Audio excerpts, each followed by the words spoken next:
Welcome to Warangal Urban channel, Department of School Education, Warangal Urban, Bridge course, e-content for SSC students, Samagra Shiksha, Warangal Urban.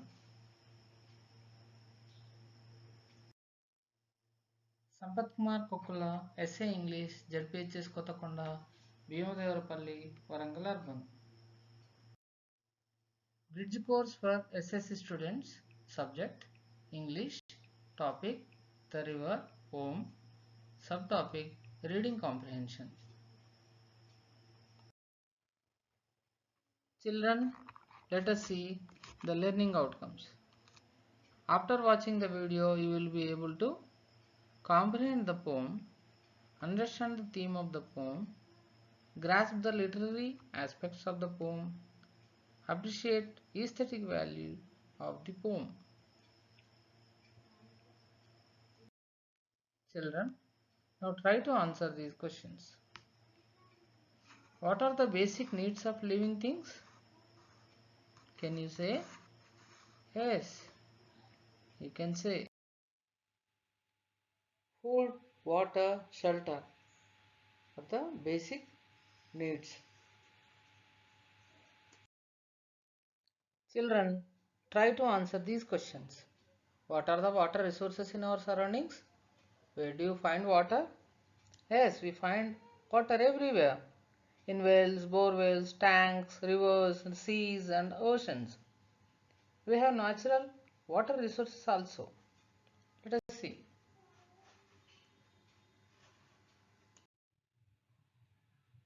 River is the primary water resource. The River poem written by C.A. Bowles. Let us see the details of the poet. Caroline Ann Bowles, 1786 to 1854. She was a British poet. She was married to Robert Southey, Poet Laureate of Britain. Her works are Chapter on Churchyard, Tales of the Factories. Children, let us see glossary. Sparkle means shine. Pebbles means small stones. Foliage means branches and leaves. Swelling means expanding. Brimming means full of. Brawling means struggling. Rosebanks means river banks where roses appear. Impetus means rash or acting quickly without thinking.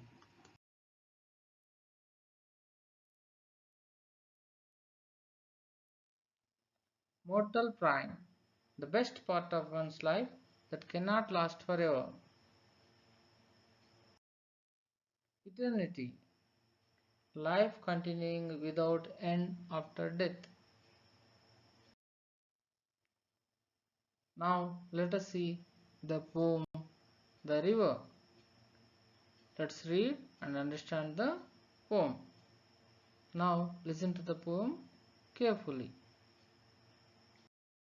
River, river, little river, bright you sparkle on your way.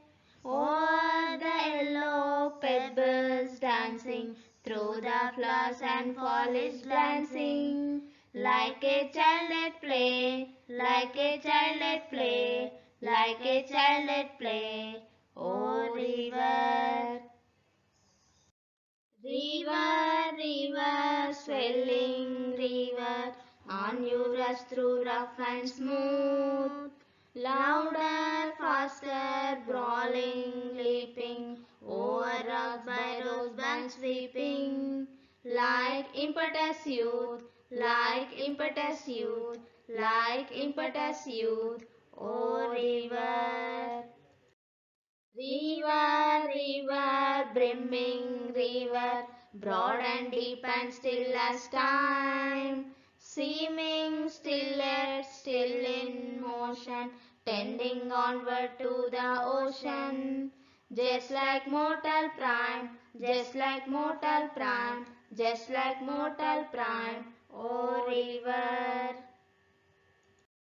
River, river, headlong river, down you dash into the sea. Sea that line hath never sounded, sea that sail hath never rounded. Like eternity, like eternity, like eternity, O river. Children, now let us see the meaning of the poem. The river poem is an artistic work of the poet. She drew an interesting comparison between the river's progress and different stages of human beings. In this first stanza, it refers to the first stage of human beings, a little child or a little boy. So the river sparkles brightly on its way, dancing over the yellow pebbles, and it glances through the flowers and leaves of trees, dancing all the way like a child at play. At the beginning, the river moves and dances like a little child at a play. So here in this we can find figures of speech also. Sparkles as it dances over the yellow pebbles. Here personification is mentioned.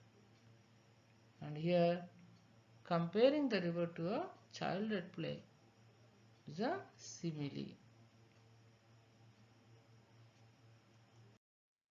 Let us see the second stanza.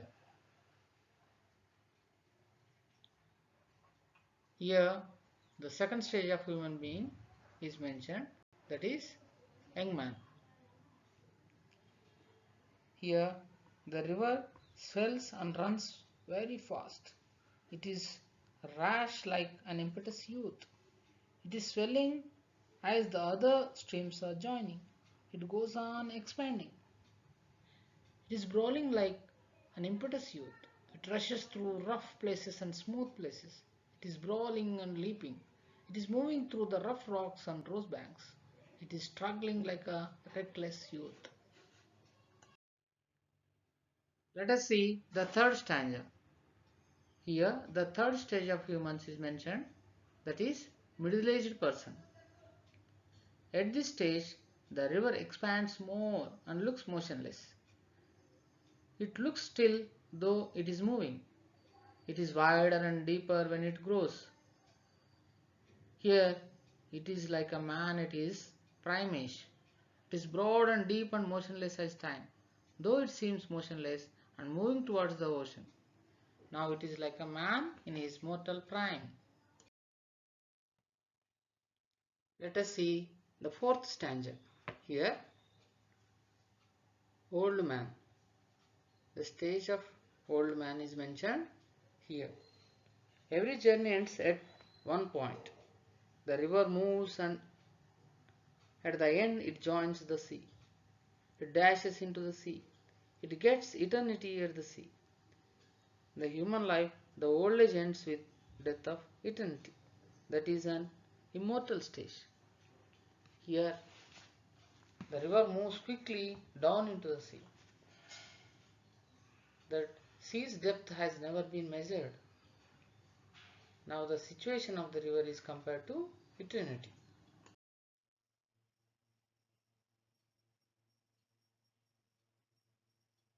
Here, let us see the summary in brief.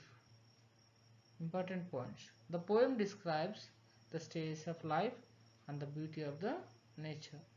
The flow of the river indicates the journey of humans towards eternity.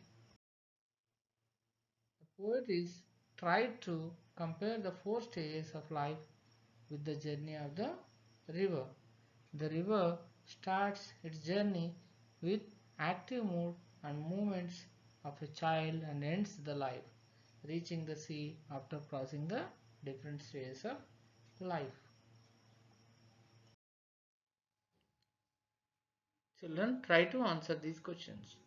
Why does the poet call it swelling river? How does the sea remind you of eternity? What is the final stage referred in the last stanza?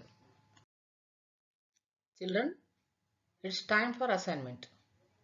How many stages are mentioned in the poem? How do the stages of life compare to journey of the river? Explain your experience spending at a river bank. Children, let us see a few literary devices used in the poem. Personification. Personification is the attribution of a personal nature or human characteristics to something non-human, or the representation of an abstract quality in human form. For example, the river brightly sparkles as it dances over the yellow pebbles. Simile. Simile is the comparison of one thing with another thing of a different kind used to make a description in a vivid way. It is a description that uses like or eyes to make a comparison. See the example. Child at play. Here, the river is compared as a child in the poem. Thank you.